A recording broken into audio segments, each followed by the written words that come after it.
Hello everyone, I'm Melina Yudin. So today I'm going to do a presentation for our Bachelors of Education Hons subject EDU61043 Pedagogy in Education session MC 024. Okay, for this slide was prepared by my other team's member Elisa Petrolin Robin. Okay, so for my presentations, it's about a case study for the anxious high achiever secondary form for grade 10 student. Okay, so this case study is about the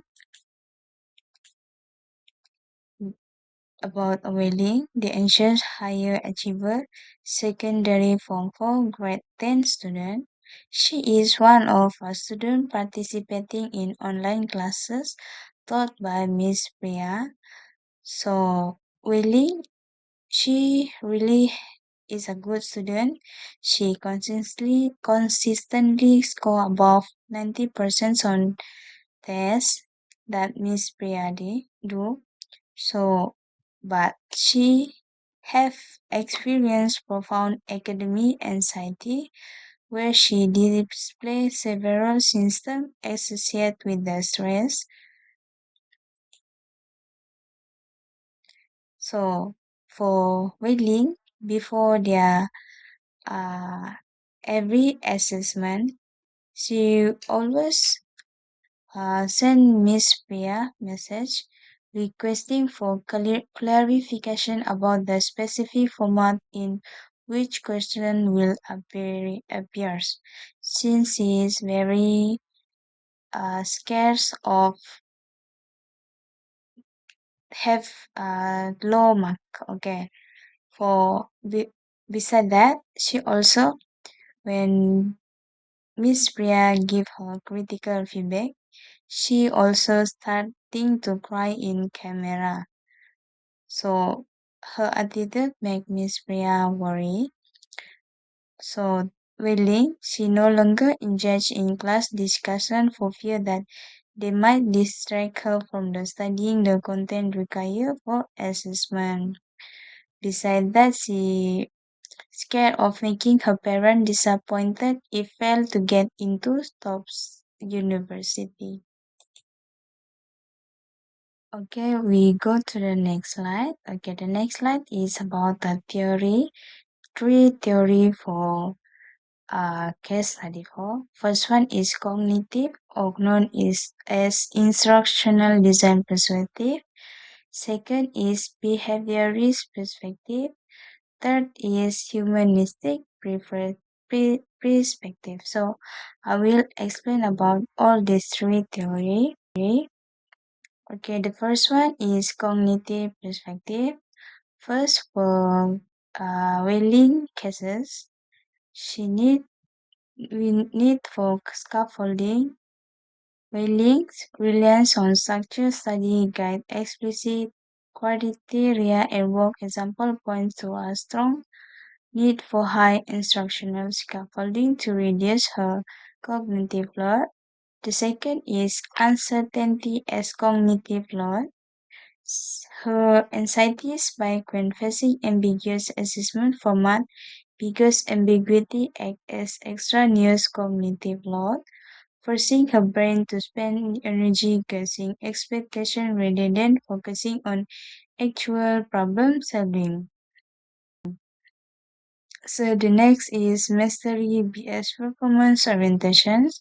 She heavily relies on predictable structures because they provide a clear map to achieve her desired outcome, like she is a perfectionist, minimizing the perceived risk of cognitive failure or unexpected challenge. The next is behaviorist perspective. First is variable ratio intermittent reinforcement trap. Her constant requests to conform question format are driven by a reinforcement loop in the past, seeking reassurance over preparing likely result in high grades, which positively reinforce the anxiety-driven behavior. The next is escape and avoidance conditioning. Asking for exact format serves as a safety behavior that temporarily relieves her acute anxiety by avoiding the discomfort of uncertainty. The anxiety reduction acts as a negative reinforcer, strengthening her compulsive need for pre-assessment confirmation.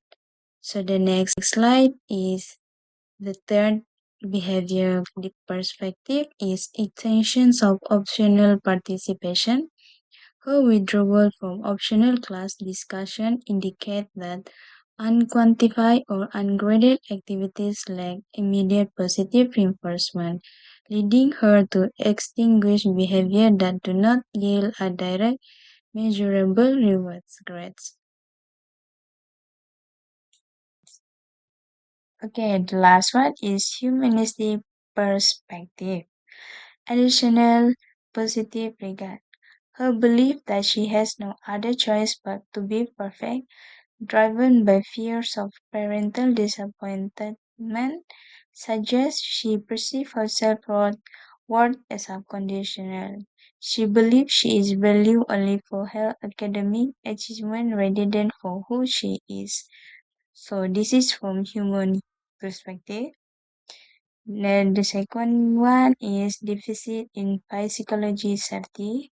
Her distress and crying over minor constructive feedback stem from a fragile self-concept because she identifies its views with perfection. Any critique of her work feels like a fundamental critique of her personal worth. Okay, the third is loss of autonomy.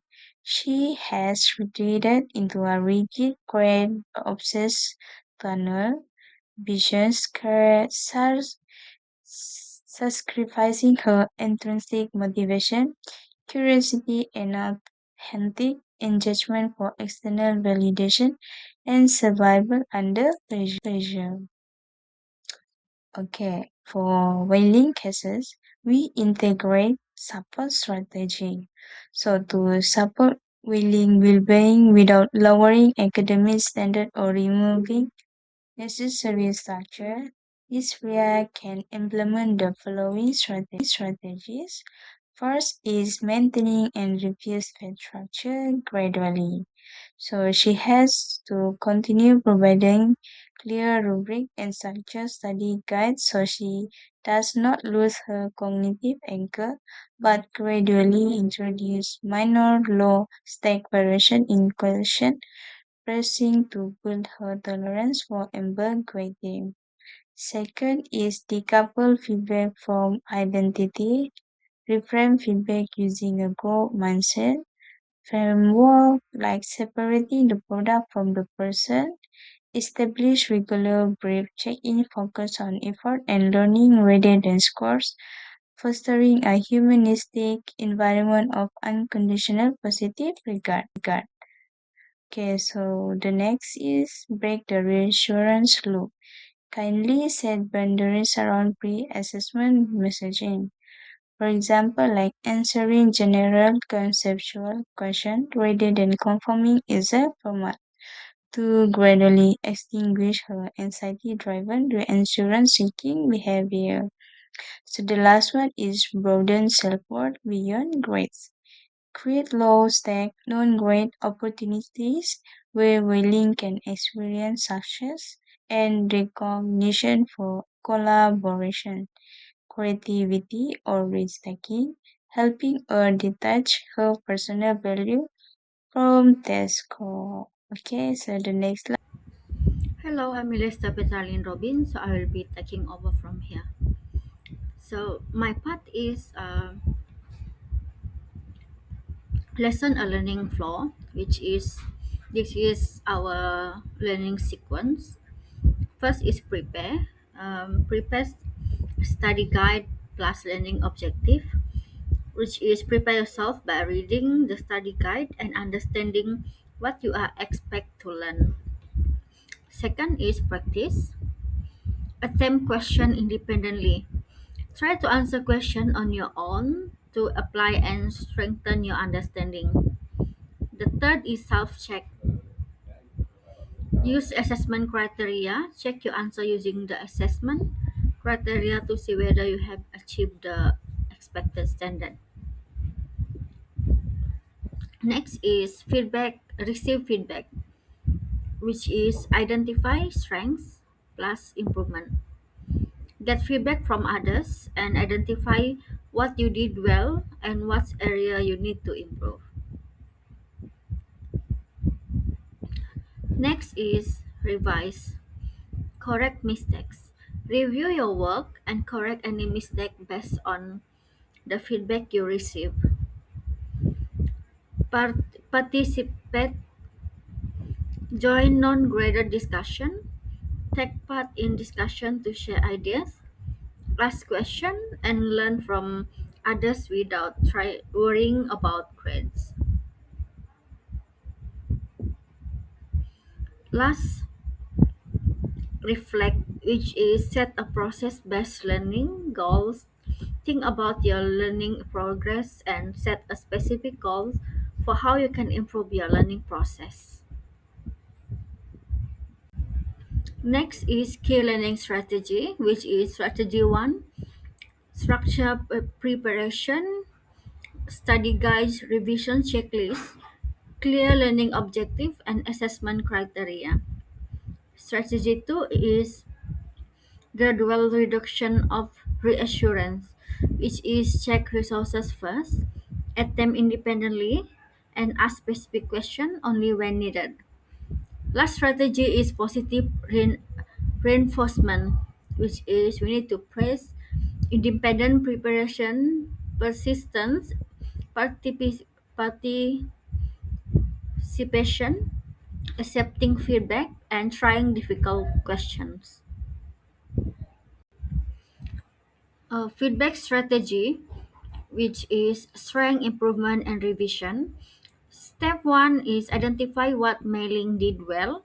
Step 2 is identify one specific area for improvement. Step 3 is allow her to revise the answer. Step 4 is reinforce improvement. For example, your answer is wrong. Your explanation shows good understanding. Now add evidence to strengthen your answer. Purpose is have willing see mistakes as opportunities for improvement, not failure.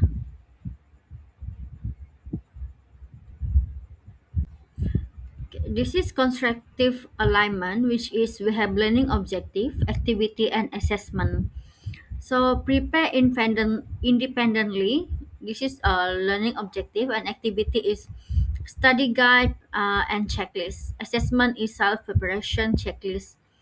Attempt question independently. Activity is individual practice. Practice questions. Accept feedback. Activity is teacher feedback, and assessment is revised answer. Participate confidently. Non-graded discussion. Participation observation, and last is focus on improvement, reflection, and the assessment is process based goal. So this is the message from constructive alignment, which is objective, activity, and assessment. Everything is connected to the learning needs identified in the case. Next is theoretical justification, which is behaviorist theory. Operant conditioning, Skinner 1953. Behavior is influenced by consequences. Reassurance can reduce anxiety temporarily. This may reinforce reassurance seeking. Therefore, teacher reassurance should gradually decrease. And last one is independent learning behavior should be positively enforced. Positive reinforcement, which is desired behavior, positive feedback, and behavior repeated. For example, independent preparation, teacher praise more independent preparation. So this is supporting evidence from Hetty and Timperley 2007. Effective feedback helps students understand like where am I going, how am I going, where to next. An application to Welling is clear assessment criteria, specific feedback, opportunities to revise, and focus on improvement. The next supporting evidence is DWEC 2006, which is encourage students to view ability as something that can develop through effort and learning. Application is focus on progress, encourage persistence, normalize mistake, reduce focus on perfection. So this is expected outcomes, which is after the intervention, Whaling should depend less on teacher reassurance, prepare more independently, become more comfortable with uncertainty, respond better to constructive feedback, participate beyond graded activities, focus more on learning and improvement, develop healthier academic and confidence. So the conclusion is our main approach is maintain structure, reduce reassurance, reinforce independence, and encourage improvement. The goal is not to reduce academic expectation. The goal is to help Whaling become a confident, independent, and resilient learner, not simply a high score student. So that's it from us. And if any question, please don't hesitate to contact us. Thank you.